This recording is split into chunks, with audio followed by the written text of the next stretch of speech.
This is how you fight like a woman.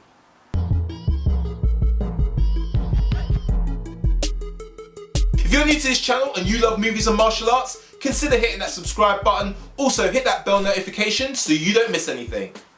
Welcome to Fight Scene Friday, the show where we analyse the fight scenes from some of your favourite movies and television shows. My name's Asten Regis, and on today's show we're going to be looking at the fight scene between Charlize Theron and the thugs from Atomic Blonde, the hallway fight. Man, this fight scene was so good on so many levels. I thought the film was okay, but the fight scenes were spectacular. The action was so good, you know, and I felt like every time you saw Charlize Theron fighting against these men, you felt like she was in danger. You felt like she could get hurt, and she did get hurt in the fight scenes. As her opponents are getting hurt or getting killed, she's getting stabbed, she's getting injured. The hallway fight is so great because, you know, it starts off on the staircase and it's this one take.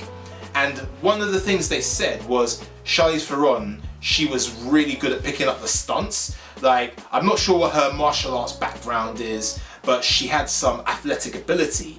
And David Leitch said to the stunt people when they saw her performing that they wanted to design the fight scenes to make them a bit more sophisticated, to make them a bit more advanced. Also, they wanted to do longer takes.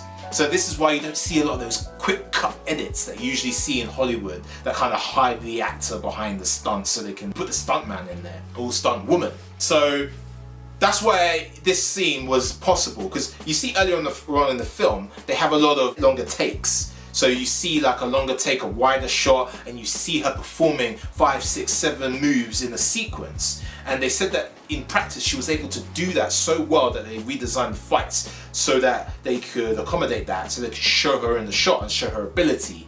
And I thought that was really, you could really sense that in the fight scenes, you know.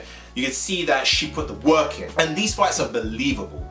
She's a woman fighting against bigger, stronger men. She's gonna get hurt.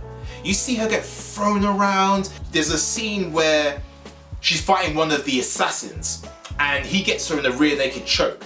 Now, you know in Brazilian Jiu-Jitsu, if you've done Brazilian Jiu-Jitsu, that if you get in a rear naked choke, you ain't getting out of that. You know, if the person's got it locked on. And she's choking to death. He's taunting her as he's choking her, but she had this corkscrew in her hand, which she was fighting with earlier in the fight. And she stabs him in the eye a couple of times. That's the only way she was gonna escape that. It felt very real. It felt like, okay, I believe that. I believe that story point in the fight. She gets hurt, they get hurt. There's points in the fight where they need to take a breath. They're like, out of breath, or they're holding, like, you know, their arm for where they got stabbed or for where they got thrown. They're holding the neck, you know, they just, you know, these kind of reactions make the fight believable. And especially, again, for her being a woman, she wasn't just walking around and just beating up these guys. She wasn't just being put into the shot to get beaten up. It felt like she might not survive, and that the man that she's protecting as well might be in danger. And again, she's an assassin, so she's learned all these different martial arts. So you see, you know, the boxing in there, you see some wrestling, she's some judo moves, you see some jiu-jitsu. So she's able to utilize all these different fighting styles. But also what was great was she was focused on efficiency. So she would go for the gun. She would go for the headshots. Very John Wick style. I mean, John Wick's done a great thing for action cinema in bringing that kind of efficiency and realism into action scenes. You're not gonna just shoot them in the chest and hope they die, or shoot them in the leg. You want to kill them instantly. So she goes for those instant kills. And even when she goes for a gun, in the hallway fight, there's a point where she goes for a gun and the gun isn't loaded. So she uses that as an impact weapon against some of the criminals or some of the assassins that come in to kill her.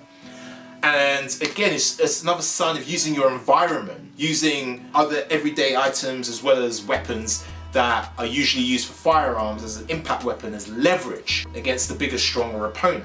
So that use of leverage and using the environment, it makes sense, you know? And Charlize Theron, she did a fantastic job in terms of her stunt training, in terms of her choreography. And this is directed by David Leitch. Now, he's the guy who co-directed John Wick with Chad Kachowski. And I think he's like on top of his game, really. He also directed Deadpool 2 as well, and directed this movie, of course. What I love about him is he knows how to tell action. He knows how to to do choreography. He knows how to show character through action. And as well, Charlize Theron being a woman. Like, one thing I don't like about a lot of these Hollywood films with these strong female characters is that they don't really portray a realistic kind of sense of danger, especially when they're fighting against men. It's like they bring in these bigger, stronger guys in them and they're just like beating them up like it's nothing. And it gives a false sense of the ability of that woman to really take on this man. But what they did really well in this movie, and I was watching some of the behind the scenes stuff, was David Leitch. He talks about how for every one move like one of the men would do that she was fighting, she would need to do maybe 3 moves, or she'd have to use her environment to like kind of use that as a weapon against them. And it felt very real, very visceral. You know, she gets hurt, she's tired. It's a story arc of fighting that they took from Daredevil, I feel.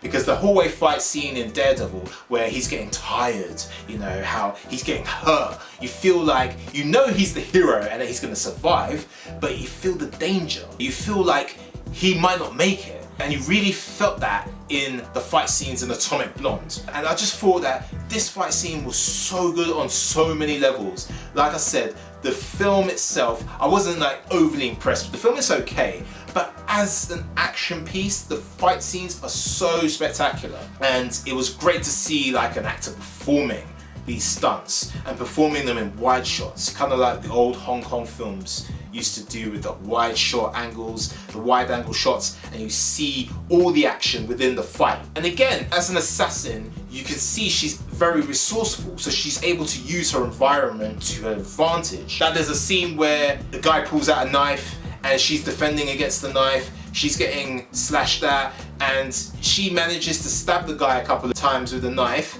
but the guy's still alive. She hasn't hit a vital blow. So it's not until she stabs him in the neck that the fight is over, because those other stabs, they're gonna kill him, but he's still got enough life left in him still to attack her. There's also this really great moment where one of the guys she'd been in a tussle with earlier, she'd obviously hit him with a few fatal blows, and he's at the top of the stairs and he's about to start fighting her again, and he literally dies in that moment, and he just drops down and falls back on the stairs.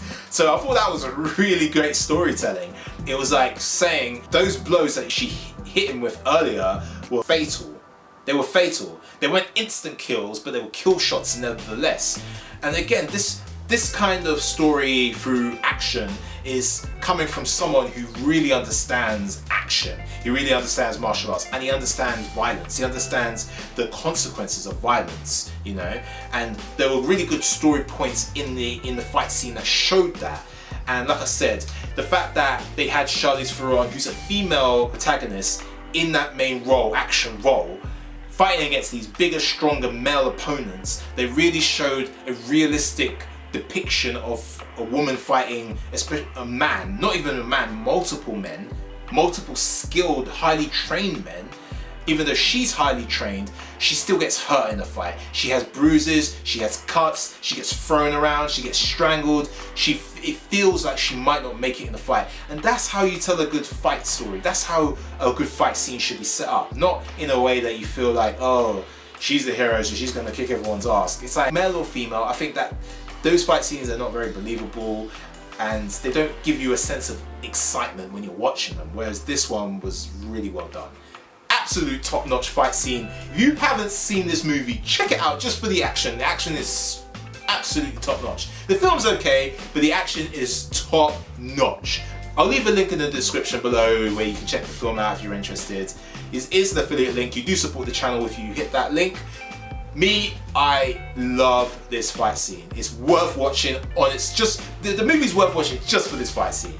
Anyway, if you like this video, hit that like button, share, subscribe, and comment down below. Let me know what you thought of this fight scene. What did you think of Charlize Theron in terms of her longer takes, in terms of the visceral violence, in terms of the fact she gets hurt, she feels tired? Do you think it's more of a realistic depiction of women fighting men in films, of a heroine, how they should portray these fight scenes between men and women on film? Because I think so. I think this was a great example of how it should be done, because you feel the danger in the fight. You feel like she's not going to be necessarily throwing these guys around. And when she does throw them around, or she does get a throw, it's like a great judo move. It's a great technique of a highly skilled warrior who's a bit more skilled than, you know, the person she's fighting. So it feels very realistic. So anyway, I want to know what you thought. So leave your comments down below. Let me know your thoughts. Let's have a discussion.